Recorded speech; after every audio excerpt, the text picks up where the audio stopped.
毎回失恋して毎回旅に出る、それだけの話がなぜ50年も続いたのか。寅さんは家に帰れない男だった。でも柴又はいつも待っていた。車虎次郎という男の話を今日はゆっくり聞いてほしい。昭和44年1969年8月27日、一本の映画が公開された。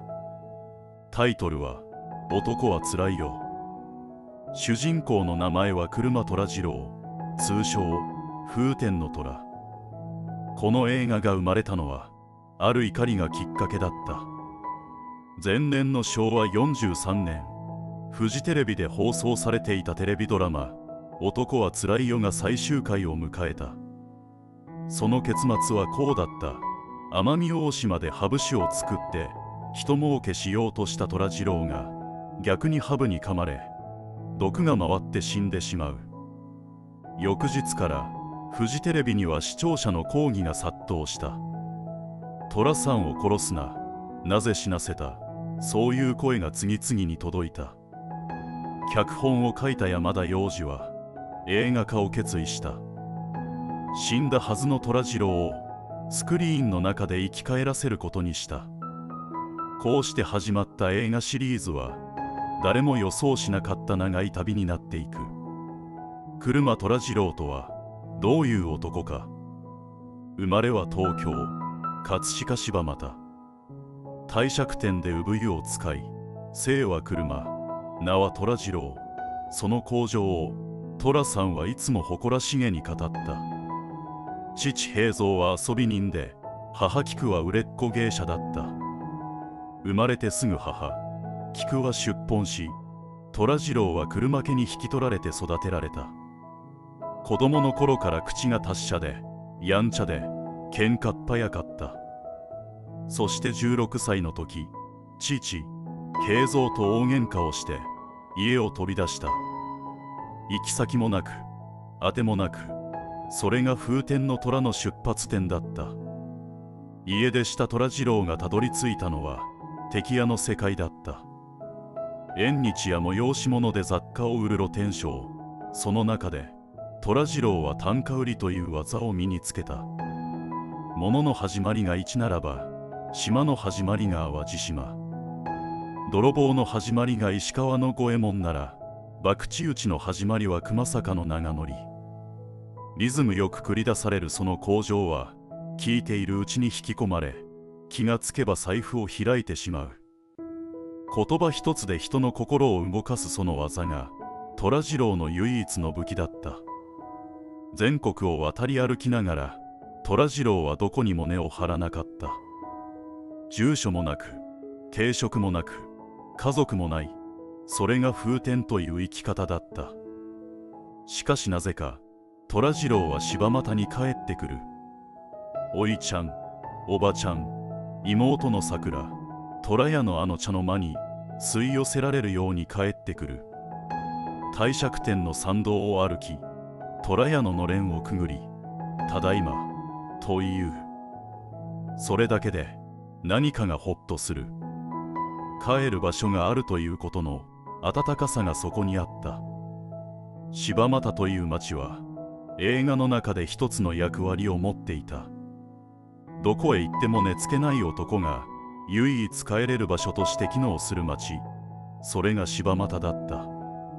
帝釈天の門前町として江戸時代から続くその町並みは高度経済成長の波にも変わらず残っていた。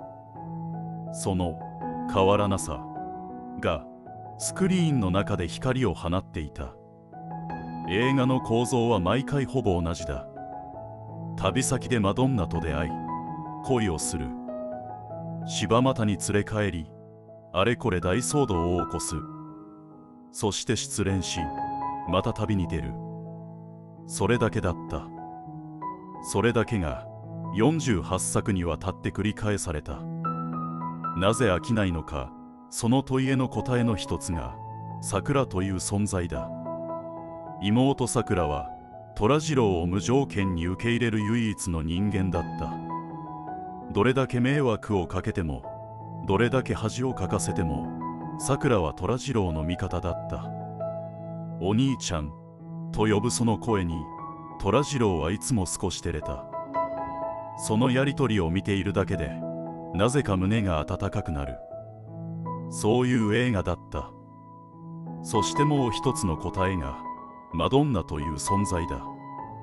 毎回登場するマドンナは何かしら傷を抱えた女性として描かれることが多かった。虎次郎はそのマドンナに恋をし、不器用に近づき、最後は身を引くか振られるかして恋は実らない。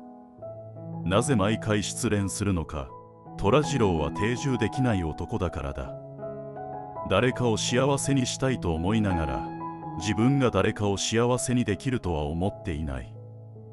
その悲しさと優しさが毎回の失恋の場面ににじみ出ていた。困ったことがあったら柴又の団子屋を訪ねな。そこに行けば何とかしてくれるよ。マドンナたちに向けたその言葉が虎次郎という男の本質を表していた。自分は何もできないがつながりだけは作ってやれる。それが虎次郎の生き方だった。第一作の観客動員は54万3000人。地味な数字だった。しかし口コミで評判が広がり、回を重ねるごとに客が増えていった。山田洋次は当初第5作でシリーズを完結させる予定だった。しかしあまりのヒットに続編の制作が決定した。誰も予想しなかった長い旅がこうして続いていくことになった。16歳で家を飛び出した男がなぜか柴又に帰り続ける。その繰り返しに人は涙した。失恋しても笑っている。それが虎次郎という男のどうしようもない優しさだった。後半は寅さんが日本中の心を掴んでいく物語へと続く。昭和46年1971年公開の第8作で観客動員が前作比6割増を記録した。以降年2回公開が定着し、お盆と暮れに寅さんを見に行くことは日本人の季節の習慣になっていった。夏の終わり、映画館に入る。スクリーンに柴又の帝釈天参道が映し出される。あの光景を見るだけでどこかホッとする。そういう感覚を多くの日本人が共有していた。毎回変わらない構造、毎回変わらない柴又、毎回変わらない虎次郎の向上。その変わらなさが高度成長とバブルと変化の激しい時代の中で見る人の心の怒りになっていった。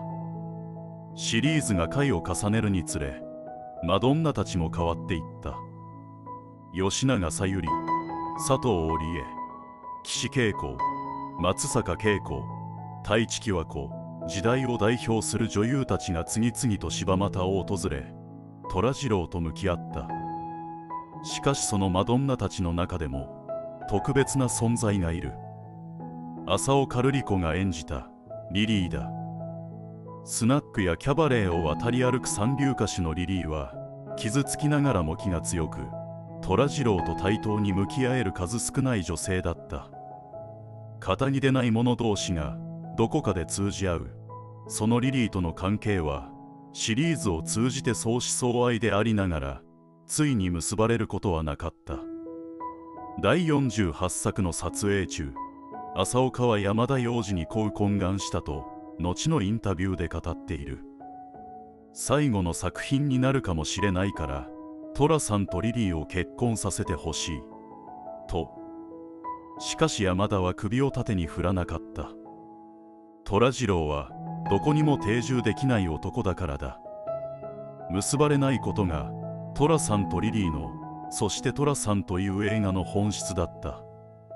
映画が描く旅先のロケ地もシリーズの大きな魅力だった。北海道から沖縄まで日本各地の風景が毎回スクリーンに広がった。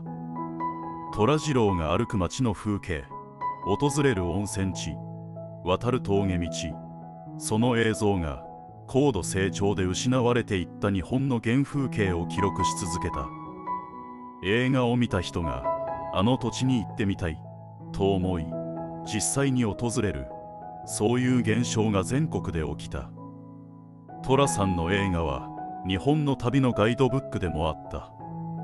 昭和55年、シリーズが30作を超えた時点で世界最長の映画シリーズとしてギネスブックの国際版に認定された。それでも旅は続いた。40作、45作、寅次郎はどこかの街道を歩き続けた。しかしシリーズが後半に入ると物語の軸が少しずつ変わり始めた。さくらの息子光雄が成長し、青春の悩みを抱えた青年として物語の中心に入ってきた。寅次郎は叔父として光雄に人生を語る。要領を得ない、でもどこか本質をついた言葉で、人間は何のために生きているのかって、そりゃあな、ほれあれだよ、ああ生まれてきてよかったなって思うことが何遍かあるじゃないか。そのために生きてんじゃないのかな。寅次郎の言葉は論理ではなく体温で語られていた。だからこそ届いた。平成7年12月、第48作「男はつらいよ寅次郎紅の花」が公開された。沖縄奄美を舞台にリリーとの再会が描かれたその作品がシリーズ最後の作品となった。第49作の準備が進められていたが、翌平成8年8月、渥美清が68歳で亡くなった。寅次郎の旅は突然終わった。いや、正確には終わったのではなく途切れた。渥美の死後に制作された第49作では寅次郎は消息不明という扱いになっている。死んだとは言わなかった。どこかを旅しているのかもしれない、そういう余白が残された。渥美が撮影に参加した48作の観客動員数は約8000万人、配給収入は464億円に達した。平成31年12月、公開50周年を記念して第50作「男はつらいよおかえり寅さん」が公開された。旧作の映像に新色部分を加えたその作品の中で、桜のセリフが明かした「お兄ちゃんは今も生きていて旅に出ている」と、死んでいない、どこかを歩いている、柴又にはまた帰ってくるかもしれない、その余白が寅さんという映画の最後の優しさだった。車寅次郎は16歳で家を出て全国を渡り歩き、恋をして失恋してまた旅に出た。それだけの話が27年間にわたって日本人に愛され続けた。なぜだったのか。きっと寅さんの中に誰もが持っている何かがあったからだ。うまくいかない恋、帰れない場所、それでも笑っていようとする意地、そういうものが寅次郎という男の中に詰まっていた。帝釈天の参道に今も寅次郎の銅像が立っている。トランク一つを手にどこかへ向かおうとしている姿で、寅さんは死なない。第50作でさくらがそう言った。毎回失恋して毎回旅に出て、それでも柴又に帰ってくる、それだけの話がなぜこれほど泣けるのか。車寅次郎はどこかの街道を今も歩いているのかもしれない。